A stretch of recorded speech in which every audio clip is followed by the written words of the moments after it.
MDS university Ajmer के BA part first political science के paper second के मेरे प्रिय विद्यार्थियों, मैं डॉक्टर मनोज अवस्थी आपको पिछले कुछ दिनों से राजा राम मोहन राय के बारे में पढ़ा रहा था।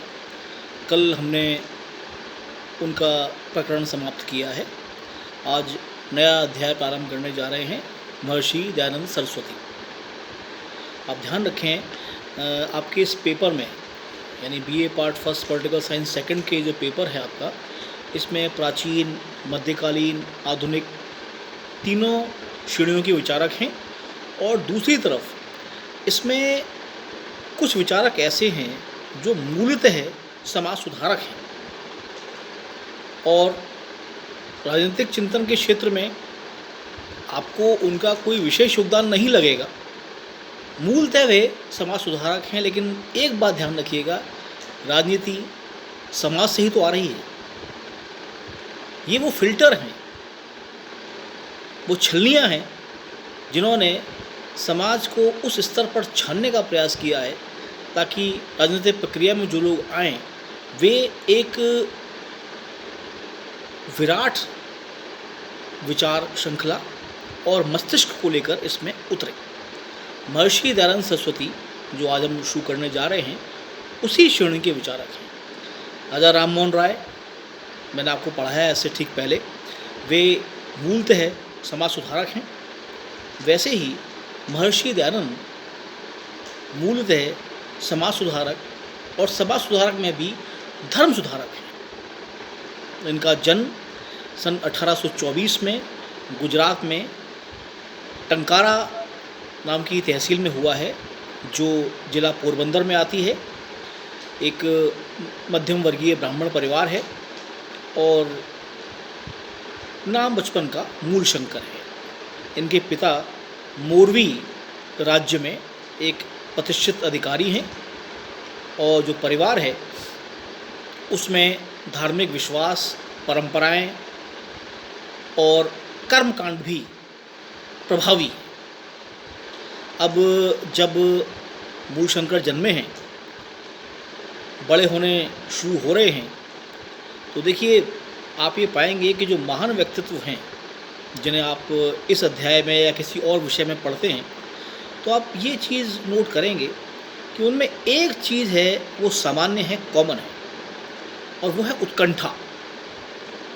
वे किसी भी चीज़ को इसलिए नहीं मान लेते क्योंकि आपके बड़े उसको मानते आए, बल्कि वो उस पर सवाल करेंगे, आपसे जवाब मांगेंगे, और यदि आपके जवाब से संतुष्ट नहीं हुए तो आपसे प्रतिप्रश्न भी करेंगे, और आपसे नहीं फिर किसी और से जवाब जानने की कोशिश करेंगे। तो जब बालक मूलशंकर बड़े हो रहे हैं तो परिवार का धार्मिक माहौल, संस्कृति, आचार विचार, व्यवहार, उसका असर उन पर पड़ रहा है, वो देख भी रहे हैं। लेकिन इसके समांतर ही वो इनके तार्किक कारण भी जानने का प्रयास कर रहे हैं कि कोई धार्मिक प्रथा है तो वो क्यों है, उसकी पृष्ठभूमि में क्या कारण है, ऐसा क्यों रखा गया। पर समस्या ये आ रही है कि जैसी उत्कंठा उनके पास है तो वो अपने परिवार में अपनी माँ से, अपने बड़ों से जो सवाल जवाब करते हैं, उन्हें जो जवाब मिलते हैं वो उससे संतुष्ट नहीं होते। ये करते करते वे 15 वर्ष के हो जाते हैं। अब इस 14-15 साल की उम्र में आप जानते हैं व्यक्ति की किशोर अवस्था होती है। आप लोग भी इसी उम्र से अभी हाल ही में गुजरे होंगे या गुजरने वाले होंगे। आपने देखा होगा कि आपके मन में बहुत से सवाल उठते हैं और आप उनके जवाब चाहते हैं। इसके मन में भी हैं, और इसी दौरान वो कथा आपने कई जगह सुनी होगी, पढ़ी होगी।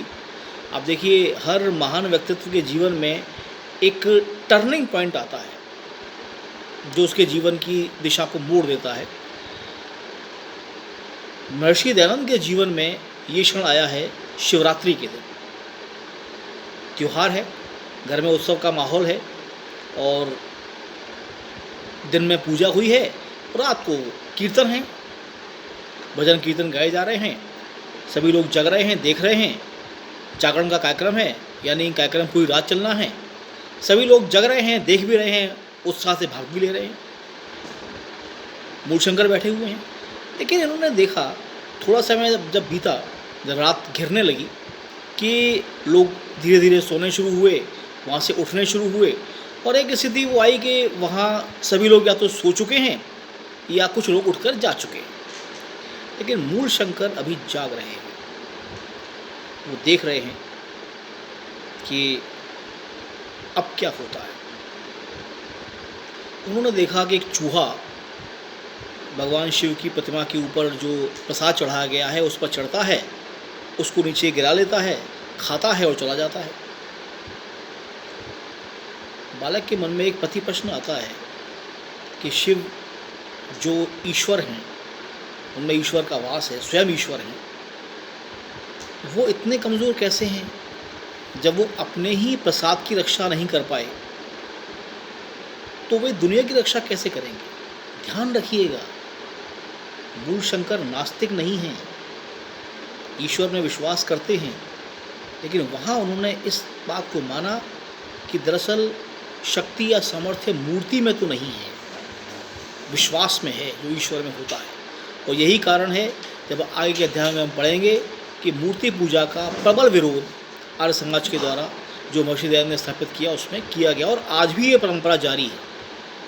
दूसरा, उसके बाद जब उनके जीवन में दो घटनाएं और हुई, घटना ना कहिए, उसको दुर्घटना मान लीजिए आप, कि एक तो उनकी बहन जिसको वो बहुत प्रेम करते थे, उनका स्वर्गवास हो गया, और एक उनके चाचा से उनको बड़ा लगाव था, उनके पिता के छोटे भाई, वे भी नहीं रहे। अब इससे उनका मन सांसारिक जीवन से उचट गया। आप याद करें गौतम बुद्ध के जीवन को, वहाँ भी कुछ ऐसा ही हुआ था। ये तो राजकुमार थे, जीवन का कौन सा सुख उनके पास नहीं था, लेकिन जब उन्होंने वो किसी बुज़ुर्ग को, किसी जल जाती हुई चिता को या किसी जाती हुई अर्थी को देखा तो मन में सवाल आए, और सिद्धार्थ गौतम बुद्ध बन गए। वैसे ही जब इनके जीवन में ये घटनाएं हुई तो सांसारिक जीवन से इनका मन उचट गया, तो इनके माता पिता ने निर्णय ये किया कि इनका विवाह कर दिया जाए। उस समय आप जानते हैं बाल विवाह हो जाया करते थे, लड़की देखी गई, शादी तय कर दी गई। अब ये तैयारी बड़ी गुपचुप हो रही है, लेकिन इनको मालूम चल गया कि ये मुझे सांसारिक बंधनों में बांधने की कोशिश कर रहे हैं। 15 साल उसके बाद 1845 में 21 वर्ष की आयु में मूलशंकर घर छोड़ देते हैं, चुपचाप घर छोड़ के निकल जाते हैं। बौद्ध साहित्य में गौतम बुद्ध के गृह त्याग की घटना को महाभिनिष्क्रमण कहा गया है। तो समझिए महर्षि दयानंद के जीवन का यह महाभिनिष्क्रमण था, सब कुछ छोड़कर वे चले गए थे। इसके बाद 15 साल तक वो यहाँ वहाँ सच्चे ज्ञान की तलाश में घूमते रहे। पर जैसा कि मैंने आपको शुरुआत में कहा, आपके पास सवाल होते हैं, लेकिन जिस गुरु के पास आप गए हैं वो आपको संतुष्ट कर पा रहा है या नहीं कर पा रहा है, इस पर निर्भर करता है। इस 15 साल की अवधि में दयानंद ने हर प्रकार के ज्ञान की, गुरुओं की खोज की, सवाल किए, प्रति प्रश्न किए, लेकिन संतुष्ट नहीं हुए। और आखिरी में हर जगह से जब निराश हुए तो किसी ने इनको एक राय और दी कि मथुरा में कोई विरजानंद नाम के गुरु हैं, एक बार उनके पास भी जाकर देख लो। तो ये मथुरा पहुँचे हैं। विरजानंद नेत्रहीन थे, नेत्रहीन तो नहीं थे, उन्हें दिखाई कम देता था, तो शाम को ही घर के दरवाजे अपने बंद कर लिया करते थे, सो जाया करते थे। ये मथुरा पहुँचे हैं देर रात को। अब जानते किसी को नहीं है वहाँ पर, क्या करें, कहाँ जाएं, जेब में पैसा भी नहीं है। तो इन्होंने यही निश्चय किया कि चलिए गुरु के पास चलता हूँ। उनके घर पहुँचते हैं, रास्ता पूछते पूछते विरजानंद के बारे में एक कहानी मशहूर थी कि शाम को दीपक बंद करने के बाद जब वो दरवाजे बंद हो जाते थे उनके घर के, तो चाहे राजा ही क्यों ना आ जाए, वो दरवाजे किसी के लिए नहीं खुलते थे। विरजानंद जी ने एक बार दरवाज़ा बंद कर दिया तो वो किसी के लिए नहीं खुलता। चाहे कोई क्यों ना हो। इन्होंने दरवाजे को खटखटाया है तो भीतर से कोई आवाज़ नहीं है। 2-3 बार जब खटखटाया तो अंदर से एक गुस्से वाली आवाज़ आई, कौन है? इन्होंने प्रत्युत्तर दिया, गुरुजी यही जानने आया हूँ। अब इस सवाल को और इस जवाब को आप अपने मन में रखिए और सोचिए। विरजानंद जी के भी दरवाजे बंद होने के बाद किसी के लिए नहीं खुलते थे, मैंने कहा आपको, लेकिन उस रात को वो दरवाज़ा खुला है। तो उन्होंने दयानंद के लिए दरवाज़ा खोला है, उन्हें अंदर लिया है और उसके बाद दयानंद विरजानंद के हो गए। ज्ञान, विज्ञान, तर्क, दर्शन, वेद, वेदांग, उपनिषद, शास्त्रार्थ की कला, जितना आंचल में विवेकानंद विरजानंद के था वो सब उन्होंने दयानंद को दिया है। और जब इनका ज्ञान पूरा हुआ तो फिर एक कहानी आती है इसमें कि सब जानते हैं, प्राचीन भारतीय परंपरा है कि जब शिक्षा पूरी होती है तो उसका अंत होता है गुरु दक्षिणा के साथ, जो विद्यार्थी अपने गुरु को अर्पित करते हैं, और वो कुछ भी हो सकती है। यहाँ पर एक परंपरा है, अगर आपने कभी ध्यान दिया हो या किसी टेलीविज़न के सीरियल में या किसी कहानी में पढ़ा हो, गुरु दक्षिणा गुरु मांगता है। अब इनके पास तो कुछ नहीं है, भोजन वगैरह भी गुरु के यहीं करते हैं, तो बड़े संकोच में हैं कि अब क्या किया जाए। तो सोचा ये कि भाई जैसे जब सब लोग निकल जाएंगे तो उन्हीं के साथ कोने में छुप कर मैं भी चला जाऊँगा। लेकिन आप कल्पना करें उस स्थिति की कि गुरु दक्षिणा शुरू हुई है, कुछ विद्यार्थियों ने दक्षिणा दी है और अपनी राह पकड़ी है और ये निकलने की सोच ही रहे हैं, तभी विरजानंद की आवाज़ गूंजी है कि अरे मूल शंकर, क्या तू कुछ नहीं देगा? अब आप कल्पना करें इस प्रश्न के दबाव को, जिसके पास देने के लिए कुछ नहीं है उससे मांगा जाए। तो इन्होंने कहा है कि गुरुजी जीवन ही आपका दिया हुआ है, ज्ञान आपने दिया है, मैं पूरा का पूरा आपका हूँ, पर आपको पास देने के लिए कुछ नहीं है। तब वो कहते हैं हंसते हुए कि कैसे नहीं है, तेरे ही पास तो है। और उस वक्त विरजानंद ने जो गुरु दक्षिणा मांगी है वो ये है कि संसार में जो अज्ञान का अंधकार है दयानंद, इसको दूर कर, क्योंकि इस कार्य को तेरे सिवा कोई नहीं कर सकता। तो गुरु की गुरु दक्षिणा और गुरु के इस आशीर्वाद को लेकर उन्होंने मथुरा को छोड़ा है और उसके बाद पूरे भारत में वे घूमे हैं और उन्होंने ख़ास तौर से जो हिंदू धर्म में पाखंड आ गया था उसे दूर करने के लिए शास्त्रार्थ किए हैं, वेदों के जो गलत मतलब निकाले गए उनकी सही व्याख्याएं की हैं। मैं आपको उदाहरण दूं कि काशी या बनारस विद्वानों का गढ़ कहलाया करता था, तब भी था। तो वहाँ पर एक आप कल्पना करें इस चीज़ की कि दयानंद ने वहाँ पर ललकारा वैदिक ऋचाओं और उनके व्याख्यानों के बारे में। 300 विद्वान एक तरफ और दयानंद एक तरफ, और लंबे समय तक, कई दिन तक ये बहस चली है आपस में, शास्त्रार्थ कहते हैं जिसको, वो चला है और 300 विद्वानों को दयानंद ने परास्त किया है। पूरे देश में उनकी ख्याति फैली है, वो एक प्रतिभा बन गए हैं भारत की, उठता हुआ भारत है। कलकत्ता भी गए हैं, आप अगर ध्यान रखें तो ये राजा राम मोहन राय के आसपास की घटना बता रहा हूँ मैं आपको, वो बंगाल भी गए हैं।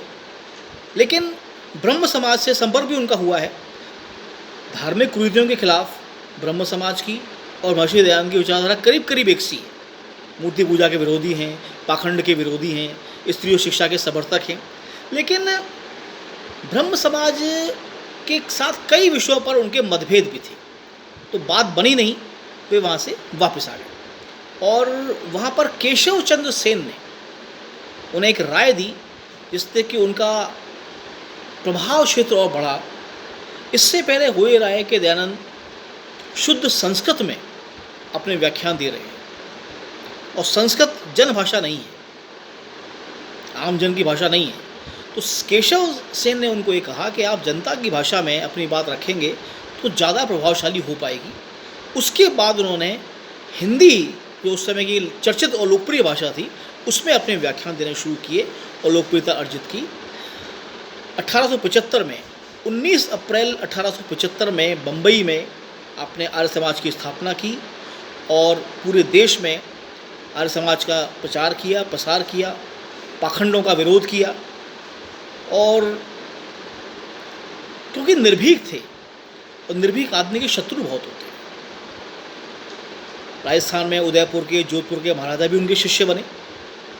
लेकिन एक बार जब उनके यहाँ प्रवास पर आए तो उन्होंने पाया कि राजा बातें तो करते हैं, आदर्शों की सभाएं बुलाते हैं, चर्चा भी करते हैं, लेकिन उनको अपने जीवन में नहीं उतारते हैं।